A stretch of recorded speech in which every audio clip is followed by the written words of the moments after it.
আপনার imaginary পাওয়ারকে develop করবার জন্য।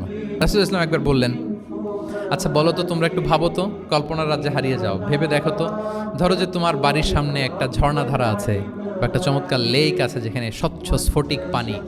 তুমি যদি প্রতিদিন ওই ঝর্ণায় যেয়ে বা ওই লেকে নেমে 5 বার গোসল করো, তোমার গায়ে কোনো ময়লা থাকবে? আর সাহাবারা কল্পনা করে বলে, না, মনে মনে ভাবতেছে যে গোসল করতেছে, 5 বার গোসল করার পরে আর আমার গায়ে দুর্গন্ধ, ঘামের গন্ধ থাকবে কি করে? না, কোনো ময়লা থাকবে না। সাহাবারা বলল, লা ইয়া রাসূলুল্লাহ, লা ইয়াবকা মিন দারানিহি শাই। রাসূল ইসলাম তখন বললেন, ফাকাযালিকা মাসালুস সালাওয়াতিল খামস, এটা হচ্ছে 5 ওয়াক্ত সালাতের দৃষ্টান্তের মতো।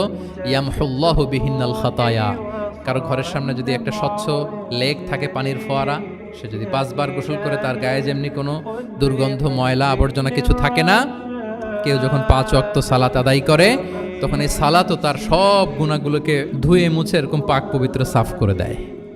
সুবহানাল্লাহ।